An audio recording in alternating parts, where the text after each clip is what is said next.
¿Puede el olor a barro húmedo y a geranios contener la promesa de una vida entera? Elena Ramírez creía que sí. En el corazón de Triana, donde el Guadalquivir espejeaba cielos cambiantes, el taller de cerámica de su madre Carmen era su universo. Un refugio de luz moteada de polvo, estantes repletos de cacharros esperando la caricia del fuego y el torno girando como un corazón constante. Allí, con las manos hundidas en la arcilla fresca, Elena sentía la conexión con generaciones de alfareros, con la esencia misma de aquel barrio orgulloso y vibrante. Su madre, Carmen, una mujer de fortaleza tranquila y sonrisa fácil, era su guía, su cómplice, el pilar sobre el que se asentaba su mundo. Habían superado juntas la enfermedad que años atrás amenazó con llevarse a Carmen, un trance que había soldado su vínculo con la fuerza del barro cocido. Elena, a sus 30 y pocos años, con sus ojos castaños que guardaban la calidez del sol andaluz y una melena oscura que a menudo recogía sin miramientos, no pedía más. El amor de su madre, la magia de transformar la tierra en belleza, el pulso vital de Triana. Pero la vida, como el río, a veces tuerce su curso de forma inesperada. Sucedió en una galería de arte del centro, un espacio minimalista y frío que contrastaba con la calidez de su taller. Allí, entre esculturas abstractas y copas de vino blanco, apareció Mateo Vargas Reyes. Era como uno de esos príncipes de cuento que su madre le leía de niña. Atractivo, vestido con una elegancia despreocupada, con esa sonrisa fácil que parecía prometer mundos. Pertenecía a otra Sevilla, la de los apellidos con historia, las fortunas consolidadas y los círculos exclusivos. Elena, acostumbrada a la autenticidad sin barniz de Triana, se sintió a la vez fascinada e intimidada. El romance fue un torbellino. Mateo parecía genuinamente prendado de su pasión por la cerámica, de su risa franca, de ese aire ligeramente bohemio que la diferenciaba de las mujeres de su entorno. La llevaba a restaurantes caros con vistas a la Giralda, le regalaba flores exóticas, le hablaba de viajes a lugares remotos. Elena, que nunca había puesto demasiado empeño en el amor romántico, se dejó llevar, cautivada por la atención, por la sensación embriagadora de ser el centro del universo de alguien tan diferente. La decisión de casarse llegó casi sin darse cuenta. La propuesta fue en el puente de Triana al atardecer, con la ciudad dorada como telón de fondo. Parecía perfecto, casi irreal. Y entonces llegó el momento de conocer a los Vargas. La mansión familiar, cerca de la catedral, era un despliegue de mármol, alfombras persas y retratos de antepasados con gesto severo. Isabel Reyes de Vargas, la madre de Mateo, la recibió con una cortesía gélida que no lograba ocultar un escrutinio minucioso. Era una mujer delgada, de elegancia impecable y expresión controlada, cuya mirada parecía tasar el valor de Elena y encontrarlo insuficiente. Sus comentarios envueltos en seda eran pequeñas pullas sobre la sencillez de Elena, la peculiaridad de su trabajo, la diferencia de sus orígenes. Javier Vargas, el padre, un hombre de negocios de aspecto próspero, se mostró afable, casi jovial, pero sus ojos revelaban una estudiada neutralidad, una decisión tácita de no involucrarse. Sofía, la hermana menor, una joven absorta en su móvil y en las últimas tendencias, apenas le dedicó una mirada distraída. Elena sintió una punzada de inquietud, una sombra fría en medio de la felicidad. Pero Mateo, a su lado, le apretaba la mano, le susurraba palabras tranquilizadoras y ella decidió acallar esa voz interior. El amor, se dijo, construiría puentes sobre cualquier abismo. Se casaron en una iglesia histórica, una ceremonia fastuosa que pareció más un evento social de los Vargas que la celebración de su amor. Elena, con un vestido que le parecía prestado, sonreía a los invitados desconocidos, sintiendo que una parte de sí misma, la chica del taller de Triana, se quedaba atrás. El primer año de matrimonio fue un espejismo que se desvaneció lentamente. El moderno piso cerca del centro, decorado con un minimalismo aséptico elegido por Isabel, nunca se sintió como un hogar. Elena intentó adaptarse al círculo social de los Vargas, asistiendo a cenas donde se sentía invisible, a eventos benéficos donde su conversación sobre cerámica parecía fuera de lugar. Las microagresiones de Isabel se volvieron una constante, críticas veladas a su forma de vestir, muy personal, querida, a sus amistades de Triana, gente sencilla, claro, a su falta de experiencia en el manejo de una casa de cierto nivel. Siempre con una sonrisa tensa, siempre delante de Mateo, que al principio intentaba defenderla con tibieza, pero que gradualmente empezó a encogerse de hombros, a buscar excusas para su madre, a pedirle a Elena paciencia y comprensión. Mateo se fue distanciando. Las largas horas de trabajo se multiplicaron, las cenas con clientes se hicieron habituales, las escapadas de fin de semana con amigos se volvieron frecuentes. Sus explicaciones eran vagas, su afecto, antes efusivo, ahora se medía en regalos caros, joyas que Elena no se ponía, un coche deportivo que apenas usaba. La intimidad se enfrió, reemplazada por una tensión silenciosa. La sospecha se instaló en el corazón de Elena como una humedad persistente. Empezó a notar detalles, llamadas esquivas, mensajes borrados apresuradamente, el olor de un perfume femenino desconocido en su ropa. Una tarde, volviendo antes a casa, lo vio. Estaba en una terraza de moda, riendo animadamente con una mujer rubia y elegante, la hija de unos socios de su suegro. La forma en que él le acariciaba la mano, la mirada cómplice entre ambos, no dejaba lugar a dudas. Elena sintió que el suelo se abría bajo sus pies. Esa noche lo confrontó. Mateo, atrapado, pasó de la negación airada a la minimización. Solo somos amigos, estás exagerando, eres demasiado celosa, Elena. La acusó de querer controlarlo, de no entender la presión de su mundo. La conversación derivó en una discusión amarga que terminó con Mateo saliendo de casa dando un portazo. Elena se quedó sola en el salón silencioso, el reflejo de la Giralda iluminada entrando por el ventanal como un testigo mudo de su corazón roto. La brecha entre ellos se había vuelto insalvable.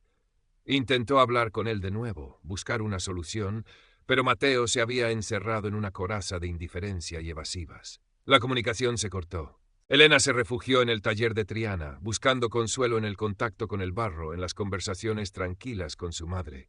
Carmen, con su sabiduría innata, percibía la tristeza de su hija, pero no presionaba. Solo le ofrecía su presencia constante, su apoyo silencioso, el calor familiar que tanto necesitaba. Y entonces la tragedia golpeó sin previo aviso. Una llamada del hospital, una voz desconocida hablando de un desvanecimiento repentino, de un posible ictus. Elena corrió, el corazón encogido por un pánico helado. Encontró a su madre en una cama de la UCI, conectada a máquinas que pitaban rítmicamente, su rostro sereno pero extrañamente distante.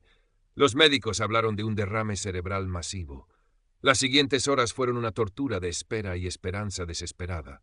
Pero Carmen, su fuerte y amada Carmen, se apagó silenciosamente al amanecer. La desolación fue absoluta, un vacío inmenso que amenazaba con tragarla. Mateo estuvo a su lado, sí, pero su consuelo era torpe, sus abrazos se sentían vacíos. Parecía más preocupado por las gestiones, por hacer lo correcto, que por el dolor que desgarraba a Elena. El velatorio se organizó en el tanatorio SBQ. Amigos de Triana, familiares lejanos, algunos conocidos de los Vargas acudieron a dar el pésame. Elena, vestida de negro, recibía las condolencias en un estado de aturdimiento, el dolor como una niebla densa a su alrededor. Mateo permanecía a su lado, rígido, saludando con eficiencia. Fue entonces cuando llegaron Isabel y Sofía. Vestidas con un luto impecable pero distante, ofrecieron unas palabras formales. Luego Isabel, con un gesto imperceptible, indicó a Elena que la siguiera a una salita contigua. Sofía las acompañó, su expresión una mezcla de incomodidad y fastidio. «Elena, querida», comenzó Isabel, su voz un susurro controlado pero afilado.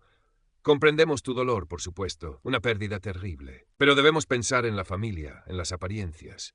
Estamos en plena Cuaresma, a las puertas de la Semana Santa. Un luto demasiado visible, demasiado prolongado, no sería apropiado. Generaría comentarios». Sofía asintió mirando sus uñas perfectamente cuidadas. «Sí, Elena. Imagínate, con todos los compromisos, la gente pendiente. Sería muy incómodo». Isabel continuó. «Tu madre, que era una mujer sensata, seguro que entendería que hay que guardar la compostura. Lo mejor será acelerar los trámites, ser discretos. Un entierro rápido, sin demasiada ostentación, por el bien de todos». Elena las escuchaba como si estuvieran detrás de un cristal grueso. La crueldad calculada, la absoluta falta de empatía, la preocupación por la imagen familiar frente a la muerte de su madre, algo dentro de ella, algo que el dolor había mantenido anestesiado, se quebró. Sintió una oleada de frío que le recorrió la espalda. Una lucidez terrible, nacida de la indignación más profunda. Sin pensarlo, deslizó la mano en el bolsillo de su abrigo y activó la grabadora de su móvil. Siguió escuchando sus argumentos sobre la inconveniencia de su duelo, asintiendo mecánicamente, mientras la pequeña luz roja del teléfono parpadeaba discretamente, capturando cada palabra helada. Cuando salieron de la salita, Elena sintió que ya no era la misma. El dolor seguía allí, inmenso, pero ahora estaba acompañado por una ira fría y una determinación inquebrantable. Sabía lo que tenía que hacer. No podía seguir casada con un hombre que permitía tal vileza, que era cómplice pasivo de la crueldad de su familia, y no se iría en silencio. La memoria de su madre, la dignidad pisoteada, exigían justicia. Una justicia que se serviría a la vista de todos, en el escenario que ellos mismos consideraban más sagrado, su propia exhibición social. Los días siguientes al entierro fueron un borrón de trámites y soledad. Elena se movía como un autómata, organizando el cierre temporal del taller, vaciando la pequeña casa de Triana que ahora se sentía inmensa y silenciosa. Mateo intentó algunos gestos de acercamiento, pero Elena lo rechazó con una frialdad que lo desconcertó. Empezó a preparar su salida de forma metódica. Contactó discretamente con una abogada especializada en divorcios, una mujer recomendada por una amiga, conocida por su firmeza. Le entregó las pruebas de la infidelidad de Mateo, copias de mensajes, fechas, lugares, y le habló de la grabación del tanatorio. La abogada escuchó con atención, su expresión endureciéndose a medida que Elena relataba los hechos. Mientras tanto, la ciudad entera se preparaba para la Semana Santa. Las calles se engalanaban, el olor a incienso y azahar flotaba en el aire, las hermandades realizaban sus últimos ensayos. Para los Vargas era el punto culminante de su calendario social. Habían alquilado, como cada año, un balcón privilegiado en la calle Sierpes, una de las arterias principales del recorrido oficial, un lugar desde donde ver y ser vistos, rodeados de otras familias de su mismo círculo. Era allí, en ese escaparate de piedad y estatus, donde Elena planeaba ejecutar su acto final.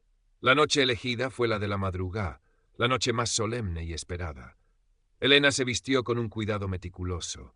Un vestido negro, sencillo pero de corte impecable, medias oscuras, zapatos de tacón bajo y silencioso.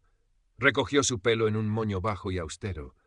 Su único adorno era la pequeña medalla de plata que su madre le había regalado, fría contra su piel. Se cubrió con un abrigo oscuro y salió hacia el centro.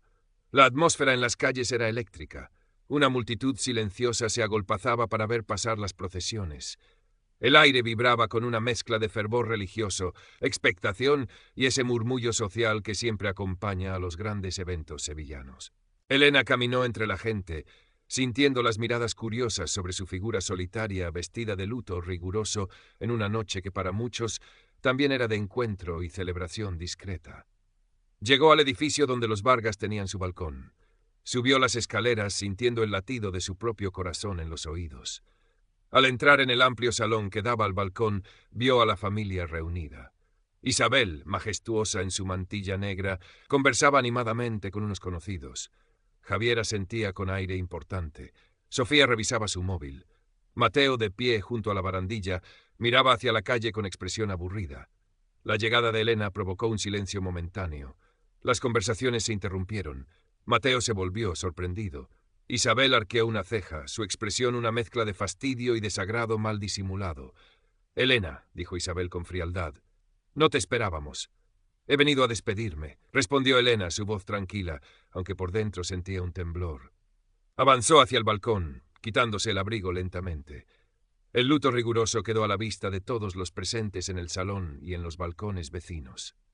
Se colocó cerca de Mateo, mirando hacia la calle por donde avanzaba lentamente la procesión del silencio, envuelta en la oscuridad rota solo por los cirios y el sonido seco de los pasos de los nazarenos. Un silencio expectante flotaba en el aire. Fue entonces cuando Elena actuó. Se volvió hacia Mateo, su voz clara, no alta pero perfectamente audible en la quietud tensa. «Mateo», dijo, mirándolo directamente a los ojos, «¿Patricia también disfruta de la Semana Santa este año?» Mencionó el nombre de la amante, la mujer rubia de la terraza. «Quizás deberías haberla invitado al balcón. Seguro que a tu madre no le importaría». El rostro de Mateo se descompuso, palideció visiblemente, incapaz de articular palabra. Las miradas de los presentes se clavaron en él, luego en Elena, luego en Isabel, cuya cara se había convertido en una máscara de furia contenida. Elena no se detuvo. Se giró hacia su suegra.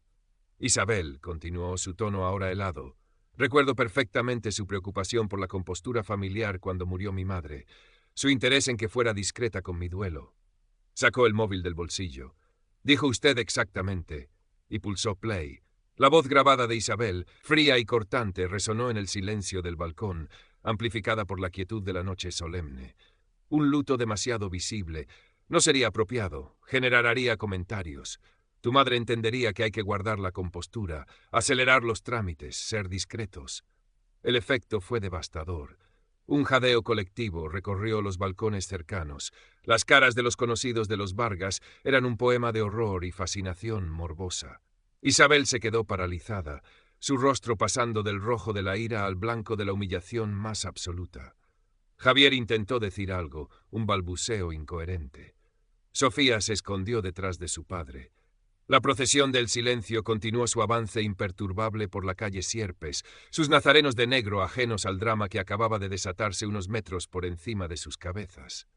Elena permaneció quieta un instante más, observando la destrucción que había sembrado. Luego, con la misma calma con la que había llegado, dio media vuelta, recogió su abrigo y abandonó el balcón, dejando atrás el naufragio social de la familia Vargas. Las consecuencias no se hicieron esperar. El escándalo corrió como la pólvora por los círculos de la alta sociedad sevillana. La hipocresía de los Vargas, expuesta de forma tan brutal en el escenario de su máxima representación social, fue la comidilla durante semanas. Los conocidos empezaron a evitarlos. Las invitaciones menguaron. El compromiso de Sofía con el hijo de otra familia influyente se rompió discretamente unas semanas después, alegando diferencias irreconciliables. Elena, asesorada por su abogada, inició formalmente el proceso de divorcio. La grabación, junto con las pruebas de la infidelidad, inclinó la balanza a su favor. Consiguió un acuerdo económico justo, que incluía la venta del piso matrimonial y una compensación significativa. Mateo, cuya reputación quedó maltrecha, vio cómo algunas puertas profesionales se le cerraban. La empresa familiar también sufrió el impacto del escándalo.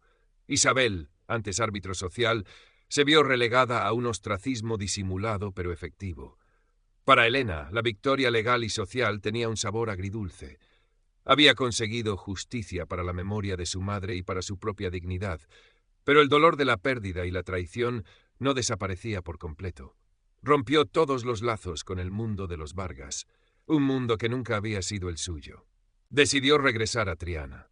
El taller de